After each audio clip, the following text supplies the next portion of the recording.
तो तांजिरो का एक सिंपल चारकोल सेलर से हम डीमन स्लेयर बनने का सफर तो देख ही चुके हैं, लेकिन क्या आप लोगों ने कभी सोचा है कि तांजिरो के अंदर योरिची सुकीगुनी जैसा पोटेंशियल होता तो क्या होता? तो क्या तांजिरो अकेला ही मुजान को हरा देता और क्या वो नेजुको को डीमन बनने से बचा लेता? तो ये सब कुछ जानने के लिए हम शुरू करते हैं what if Tanjiro had Yoriichi potential. तो हमारे योरिची के पास वो चीजें थी जो कि बहुत ही कम लोगों के पास आती है, जो कि है transparent world, selfless state, awaken mark और ब्राइट रेड रिंचड ब्लेड। तो ओरिजिनल स्टोरी के अंदर तांजिरो के पास ये सारी चीजें आ जाती है, लेकिन धीरे धीरे। लेकिन इस वीडियो के अंदर तांजिरो बोर्न होगा इन सारी चीजों के साथ। तो योरिची की बैक स्टोरी के अंदर उसका डीमन स्लेयर मार्क देकर उसके आसपास के लोगों ने कहा कि ये कौन से निशान के साथ पैदा हो गया, और ऐसे ही हमारे तांजिरो के सिर पर भी डीमन स्लेयर मार्क देकर उसके आसपास के लोग कहेंगे कि ये कौन से निशान के साथ पैदा हो गया। लेकिन उन लोगों को पता नहीं है कि ये निशान आगे चलकर उन्हीं की जान बचाने वाला है। तो ओरिजिनल स्टोरी की तरह ही जब तांजिरो अपने घर पर पहुंचेगा तो वो देखेगा कि उसकी पूरी फैमिली डेड पड़ी हुई है, जिसको देखकर तांजिरो पूरी तरीके से शॉक हो जाता है। लेकिन तांजिरो देखेगा कि नेजुको की सांस अभी भी चल रही है, और उसी वक्त तांजिरो नेजुको को अपनी पीठ पर उठाकर हॉस्पिटल ले जाने का डिसाइड करेगा। लेकिन रास्ते में ही डीमन नेजुको की आंख खुल जाती है और वो तांजिरो पर अटैक कर देती है। लेकिन तांजिरो एक ही सेकंड में नेजुको को अनकॉन्शियस कर देता है, और ये सब कुछ देखते हुए ग्यू भी वहाँ पर आ जाता है, और ग्यू आते ही नेजुको पर हमला करने की कोशिश करता है, लेकिन तांजिरो उसे बचा लेता है। ग्यू वहीं पर ही शॉक हो जाता है, क्योंकि तांजिरो ने उसका अटैक डॉज नहीं बल्कि रोक लिया था। और इसी को देखते हुए ग्यू नेजुको को तो भूल ही जाता है और सीधा सीधा तांजिरो पर आ जाता है। और ग्यू कहता है कि मैंने आज तक इतना स्ट्रॉन्ग लड़का नहीं देखा है जिसने एक हाशिरा का अटैक रोक लिया हो। और तभी ग्यू पूछता है कि तुम कौन हो और ये डीमन तुम्हारे साथ क्या कर रही है? और तभी तांजिरो कहता है कि ये डीमन नहीं है, ये मेरी बहन है। और तांजिरो ग्यू को बाकी सारी बातें भी बता देता है, लेकिन ये सारी बातें बताने पर भी ग्यू यकीन नहीं करता है। और तभी नेजुको भी जग जाती है, लेकिन वो ग्यू पर अटैक नहीं करती है। और ये देखकर ग्यू शॉक हो जाता है और सोचता है कि एक डीमन है जो कि किसी पर अटैक नहीं कर रही है, और ये लड़का है जो कि बहुत ही पावर के साथ यहाँ पर घूम रहा है। और ये सब कुछ सोचते हुए ग्यू डिसाइड करता है तांजिरो को उरोकोदाकी के पास भेजने का, जहाँ पर तांजिरो डीमन स्लेयर बनने की ट्रेनिंग करेगा। तो इस स्टोरी के अंदर तांजिरो के पास योरिची का पोटेंशियल है, तो वो इजीली सारी ट्रेनिंग को पूरा कर लेगा। और जब बात आएगी उस बोल्डर को कट करने की, जिसको ओरिजिनल स्टोरी में तांजिरो ने 2-3 हफ्तों में कट किया था, लेकिन इस स्टोरी के अंदर 2-3 स्लेश के अंदर ही। और जब उरोकोदाकी देखेंगे कि तांजिरो ने टोटल कंसंट्रेशन और वाटर ब्रीथिंग को मास्टर कर लिया है, तो अब तुम फाइनल सिलेक्शन के अंदर जा सकते हो। और जब तांजिरो फाइनल सिलेक्शन के अंदर पहुंचता है तो वो एक एक करके सभी डीमंस को मारता आता है। और जब बात आती है उस इलाके के सबसे स्ट्रॉन्गेस्ट डीमन यानी कि हैंड डीमन को मारने की, तो इस बार तांजिरो को हैंड डीमन के मसल साफ साफ दिखाई दे रहे होंगे, क्योंकि इस टाइमलाइन के अंदर तांजिरो के पास है ट्रांसपेरेंट वर्ल्ड। और यहाँ पर तांजिरो को हैंड डीमन का नेक्स्ट मूव भी पता चल रहा होता है। और जब हैंड डीमन देखता है कि इसको तो मेरा एक भी अटैक नहीं लग रहा है, तो वो अपना फाइनल मूव यूज करता है। लेकिन तांजिरो उसके फाइनल मूव को यूज करने से पहले ही उसके गले को काट देता है। और इसके बाद जाता है तांजिरो इस जगह पर जहाँ पर वो अपने साथ अपने क्रो को भी ले लेता है। और इसके बाद तांजिरो वापस जाता है उरोकोदाकी के पास, जहाँ पर उसको हागा नेजुका की तरफ से मिलती है एक स्वॉर्ड, जहाँ पर तांजिरो के हाथ में आते ही वो स्वॉर्ड तुरंत ही रेड हो जाती है। और ये देखकर हागा नेजुका तो पूरी तरीके से ही शॉक हो जाता है। और हागा नेजुका कहता है कि ये स्वॉर्ड तो 500 साल पहले किसी लेजेंड के पास हुआ करती थी। और इसके बाद तांजिरो को उसके कासुगाई क्रो से बहुत सारी मिशन मिलना शुरू हो जाते हैं। और इसके बाद तांजिरो जाता है सुजुमी मेंशन आर्क में, जहाँ पर उसे मिलते हैं जेनित्सु और इनोसुके, और ये तीनों मिलकर क्योगाई को हरा देते हैं। और इसके बाद तांजिरो जाता है माउंटेन नाटागुमो पर, जहाँ पर तांजिरो का सामना करते हैं रुई और उसकी पूरी फैमिली।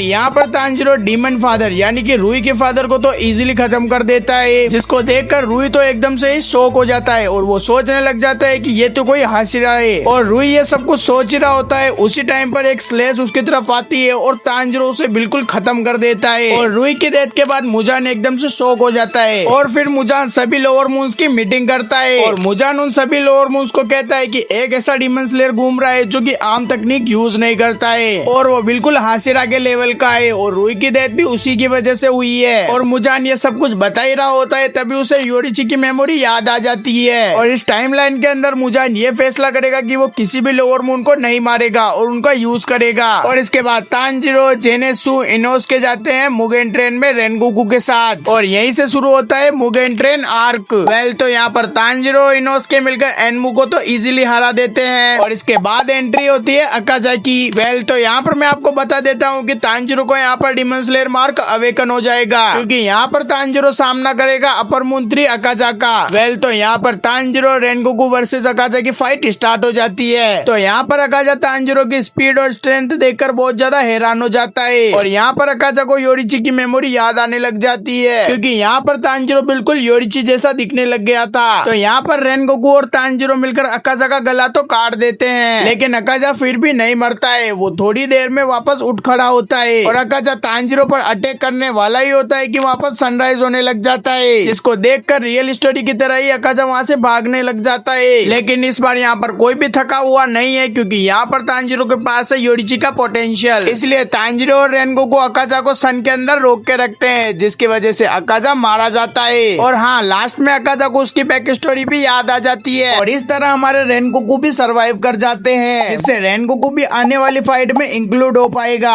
वेल तो यहाँ पर अकाज़ा को हराने के बाद तांजीरो डिमन स्लेयर कॉर्प्स में काफी ज्यादा फेमस हो जाता है और तांजीरो को यहाँ पर एक हाशिरा के लेवल का माना जाता है, यानी कि एक तरह से तांजीरो यहाँ पर सन हाशिरा कहलाता है। वेल इसके बाद ये स्टोरी सीधे एंटरटेनमेंट डिस्ट्रिक्ट में शुरू होती है जहाँ पर दाकी और ग्योतारो सारे लोअर मून के साथ तांजीरो का इंतजार कर रहे होते हैं। लेकिन उससे पहले तांजीरो मिलता है द साउंड हाशिरा टेंगेनुजुई से। वेल यहाँ पर तांजीरो अपनी स्मेलिंग पावर से दाकी की लोकेशन को ढूंढ लेता है और यहाँ से शुरू होती है तांजीरो नेजुको वर्सेस दाकी की फाइट। तो यहाँ पर तांजीरो अकेला ही दाकी पर भारी पड़ रहा होता है लेकिन तभी तांजीरो देखता है कि 6-7 डीमन एक साथ उसे एलिमिनेट करने आए हैं। तो यहाँ पर तांजीरो लोअर मून से तो लड़ ही रहा होता है लेकिन सबसे बड़ी प्रॉब्लम होती है सिकल्स। लेकिन तांजीरो यहाँ पर सन ब्रीदिंग की सारी फॉर्म्स यूज कर लोअर मून को तो हरा देता है लेकिन यहाँ पर दाकी और ग्योतारो अभी भी जिंदा बचे हुए हैं। वेल तो यहाँ पर तांजीरो और टेंगेन मिलकर ग्योतारो के साथ फाइट करते हैं और नेजुको, इनोसुके और जेनेत्सु फाइट करते हैं दाकी के साथ। और यहाँ पर मैं होनेस्टली बताऊं तो ये सभी मिलकर इन दोनों डीमंस को इजीली खत्म कर देंगे क्योंकि तांजीरो यहाँ पर एक हाशिरा के लेवल का है और वो सन ब्रीदिंग यूज कर रहा है। वेल तो यहाँ पर सनराइज होने तक ये सभी के सभी सही सलामत बच जाते हैं और यहाँ पर टेंगन को भी ज्यादा चोटें नहीं लगी है इसलिए वो आने वाली फाइट में भी इंक्लूड हो पाएगा। और क्योंकि अब अपर मून 6 और अपर मून 3 दोनों मारे जा चुके हैं वो भी बिना किसी हाशिरा के सेक्रीफाइस से, और जिस वजह से ये डिमन स्लेयर कॉर्प्स के लिए बहुत बड़ा एडवांटेज होगा। और जैसे ही ये खबर कगाया उबियाशिकी के पास पहुंचती है वो तांजीरो को सन हाशिरा का टाइटल दे देते हैं। और यहाँ पर तांजीरो की इतनी ज्यादा पावर को देखकर सभी हाशिरा तांजीरो से क्वेश्चंस करते हैं, जैसे कि वो तांजीरो से रेड ब्लेड के बारे में पूछते हैं, मार्क के बारे में पूछते हैं और बहुत सारी चीजें पूछते हैं। और यहाँ पर तांजीरो सभी को आने वाली बैटल के भी बारे में बता देता है और वो कहता है कि इस बार मुजान अपनी पूरी टीम के साथ आएगा और इसी वजह से सारे हाशिरा ट्रेनिंग करते हैं और इसी दौरान शुरू होता है हाशिरा ट्रेनिंग आर्क। तो इस ट्रेनिंग के अंदर सभी हाशिरा अपने अपने अटैक परफॉर्म करते हैं क्योंकि उन सभी को पता है कि अगर हमने अभी ट्रेनिंग नहीं की तो हम मुजान के साथ हारने वाले हैं। लेकिन आपके मन में ये क्वेश्चन नहीं आया कि तांजीरो को कैसे पता है कि अगली बार मुजान अपनी पूरी टीम के साथ आएगा? तो चलो मैं ही आपको बता देता हूँ। तो देखो यहाँ पर कोकोशिबो और मुजान को उनके सामने अपनी मौत दिख रही होगी और इन दोनों को मौत के मुंह तक ले जाने वाला और कोई नहीं बल्कि योरिची था और इसीलिए इन दोनों ने सेकंड योरिची यानी तांजीरो को मारने का जल्दी फैसला किया। तो फाइनली वो दिन आ ही जाता है जिस दिन इन्फिनिटी वॉर को शुरू होना था। तो यहाँ पर पहले की तरह मुजान उबियाशिकी मेंशन को ब्लास्ट कर देता है और उनके बिछाए हुए जाल में फंस जाता है। लेकिन मुजान इस वॉर के लिए रेडी रहता है और वो एक एक करके सभी हाशिराज और डिमन स्लेयर को इन्फिनिटी कैसल में टेलीपोर्ट कर देता है। तो यहाँ पर तांजीरो को पता है कि उसने अकाज़ा को हरा दिया है तो इसी के साथ वो दूसरे हाशिराज की भी मदद कर सकता है। और यहाँ पर रेनगोकू और टेंगेन भी जिंदा है लेकिन इनके लिए ये एडवांटेज नहीं होगा क्योंकि शिनोबू इस बार भी डोमा से अकेले ही फाइट करेगी। तो यहाँ पर ये फाइट बिल्कुल रियल स्टोरी की तरह ही चलती है जहाँ पर शिनोबू डोमा के हाथों मारी जाती है। लेकिन यहाँ पर शिनोबू ने डोमा को पॉइजन दे दिया था जिसके चलते तांजीरो इन दोनों के साथ मिलकर डोमा को हरा देता है जहाँ पर इनको बहुत ही कम एफर्ट लगाना पड़ता है और ये इजीली डोमा को हरा देते हैं। और जबकि दूसरी तरफ जो कैरेक्टर होते हैं वो अपनी अपनी फाइट में बिजी होते हैं, जैसे कि जेनेत्सु काइगाकू से बदला लेने की कोशिश करेगा और वो उसे बताएगा कि उसने थंडर ब्रीदिंग को मास्टर कर लिया है। और रियल स्टोरी की तरह ही जेनेत्सु थंडर ब्रीदिंग का 7th फॉर्म यूज करके काइगाकू को खत्म कर देगा। और दूसरी दूसरी तरफ तांजिरो इन्फिनिटी कैसल के अंदर ही भागता रहेगा ताकि वो दूसरे आशिराज की भी मदद कर सके। और आखिर में तांजिरो मिल जाता है अपर मून 1 कोकोशिबो से, जहाँ पर उसके साथ 6 आशिराज और 3 डीमन स्लेयर होते हैं और ये सभी मिलकर कोकोशिबो के साथ फाइट करेंगे। और मुझे नहीं लगता कि कोकोशिबो के चांस है जीतने के। तो देखो यहाँ पर सीधी सी बात है, ये सभी मिलकर कोकोशिबो को हरा देंगे। लेकिन यहाँ पर कोकोशिबो फिर से अपने सिर को रिजनरेट करने की कोशिश करता है, लेकिन कोकोशिबो को तांजिरो की इतनी ज्यादा पावर को देखकर उसे योरिची की मेमोरी याद आने लग जाती है और इसी वजह से कोकोशिबो अपनी हार को स्वीकार कर लेता है और धीरे धीरे उसकी बॉडी डिस्ट्रॉय होने लगती है और यहाँ पर कोकोशिबो भी मारा जाता है। तो फाइनली यहाँ पर वो टाइम आ ही जाता है जहाँ पर मुजारा अपनी बॉडी को फुल्ली रिकवर कर लेता है। लेकिन यहाँ पर तांजिरो एक बहुत बड़ी मिस्टेक कर चुका होता है, क्योंकि उसने सभी आशिराज और डीमन स्लेयर के मिलकर सभी को तो खत्म कर दिया है और उन्होंने इतनी जल्दी सभी डीमंस को हरा दिया है, तो उन्हें और ज्यादा टाइम तक मुजान से फाइट करनी होगी, जिससे ये भी हो सकता है कि जो डीमन स्लेयर और आशिराज पहले मारे नहीं गए थे वो इस टाइम लाइन में मारे जाएंगे, क्योंकि यहाँ पर सनराइज होने में अभी भी बहुत ज्यादा टाइम बचा हुआ है, जिससे मुजान के पास अभी भी इन डीमन स्लेयर से लड़ने का बहुत ज्यादा टाइम बचा हुआ है। लेकिन यहाँ पर रेनगोकू तांजिरो को यकीन दिलाता है कि सब कुछ ठीक हो जाएगा और बस इतना कहकर ये सब लोग मुजान पर टूट पड़ते हैं। तो यहाँ पर सबसे पहले ओबनाई और सानेमी मुजान के ऊपर अटैक करते हैं और जैसे ही वो दोनों थकते हैं दूसरे आशिराज मुजान के ऊपर हमला कर देते हैं और ऐसे ही वो एक दूसरे की मदद करके मुजान के ऊपर हमला करते हैं और एक टाइम पर ये सभी डीमन स्लेयर्स अपने डीमन स्लेयर मार्क को अवेकन कर लेते हैं और बहुत ही तेजी से मुजान के ऊपर हमला करते हैं। तो यहाँ पर तांजिरो मुजान के ऊपर अपनी सन ब्रीथिंग का बहुत ही डेडली तरीके से यूज करता है, जिससे मुजान को यहाँ पर योरिची की मेमोरी याद आ जाती है और मुजान यहाँ पर उस डर को फील कर पाता है जो कि उस टाइम पर उसने किया था। लेकिन यहाँ पर सभी आशिराज मौजूद होने पर भी यहाँ पर बहुत सारे डीमन स्लेयर घायल हो चुके होते हैं, जैसे कि सानेमी के शरीर से बहुत ज्यादा ब्लड बह रहा होता है और ओबनाई भी अपनी दोनों आंखों को खो देता है और यहाँ पर साथ ही में रेनगोकू भी अपने एक हाथ को खो देता है। लेकिन इतना सब कुछ होने के बाद भी किसी की भी जान नहीं जाती है, क्योंकि यहाँ पर हर कोई एक दूसरे के लिए डिफेंस का काम कर रहा होता है और इसी के साथ ये मुजान के साथ घंटों फाइट कर रहे होते हैं। और जैसे ही सनराइज होने लगता है तो तांजिरो अपना लास्ट अटैक यूज करने के लिए रेडी रहता है। तो यहाँ पर तांजिरो मुजान के ऊपर बहुत ही डेंजर अटैक करता है, जिससे मुजान का सिर कट जाता है और सनराइज होने के साथ ही मुजान भी मारा जाता है। तो फाइनली ये वीडियो खत्म होती है और अगर आपको डीमन स्लेयर के प्लॉट होल्स देखने हैं तो इस वीडियो को क्लिक करो, सब्सक्राइब।